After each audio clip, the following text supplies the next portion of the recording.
Hello guys, আপনারা স্ক্রিনে যাকে দেখতে পাচ্ছেন, আশা করি আপনারা সবাই তাকে চিনেন। আর তিনি হলেন বাংলাদেশের সবচেয়ে ভালো এবং সতী সাবিত্রী নারী।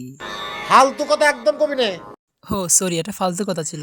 তো আমি আশা করি আপনাদের সাথে পরিচয় করে দিই। ইনি হলো বাংলাদেশের সবচেয়ে ফেমাস টিকটকার। একসময় ছিলেন অনামিকা ঐশী, কিন্তু তার একের পরে এক যে ঘটনা, আপনারা তো জানেনই। তিনি প্রথমে একজন সিঙ্গারকে ভালোবেসে বিয়ে করেছিলেন, তারপরে আবার বাংলাদেশের একজন ফেমাস টিকটকারের সাথে তার লুতুপুতু করতে দেখা যায়।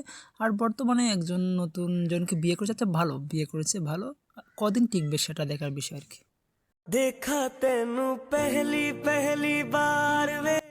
এমন ভালোবাসা কিন্তু আবার সবার কপালে সহ্য হয় না। এই যে তারা বর্তমানে বিভিন্ন রোমান্টিক ভিডিও বানাচ্ছে, এইসব রোমান্টিক ভিডিও দেখে তার যে আগের এক্স হাজব্যান্ড ছিল, সে কিন্তু আবার ফেসবুকে তার পোস্টের দ্বারা দেখলে আপনারা সব বুঝতে পারবেন।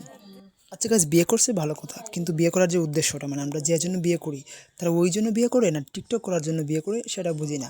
আগে যে প্রথম বিয়ে করছিল, কমপক্ষে 100-এর উপরে ভিডিও ছাড়ছে। আর বর্তমানে তো দেখতেই পারছেন, ভিডিও করতে করতে তারা ধুমাইয়া ফেলতেছে। মানে টিকটকে তাদের জন্য ঢোকাই যায় না। তারা মনে হচ্ছে টিকটক করার জন্য তাদের মেন উদ্দেশ্য তাদের ভাইরাল হওয়া, ট্রেন্ডিংয়ে আসা। আর আপনাদের উদ্দেশ্যে একটা কথা বলি, আপনার ভিডিও দেখে চলে যাবেন না। দয়া করে ভিডিও দেখলে যদি একটু এনজয় করেন বা একটু মজা পান, তাহলে ভিডিওতে একটু সাবস্ক্রাইব করে, ভিডিওতে লাইক করে, চ্যানেলটি সাবস্ক্রাইব করে তারপরে চলে যাবেন। আশা করি বুঝতে পেরেছেন।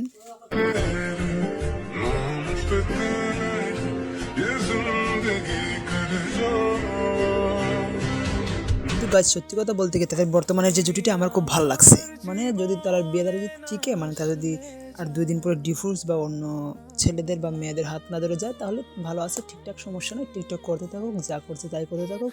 আশা করি ঈশ্বরের কাছে একটাই প্রার্থনা, তাদের এই বিয়েটা যেন টিকে, মানে যেন এটা ছাড়া যেন আর কোনো নতুন জামাই বা বউ কেউ না ধরে।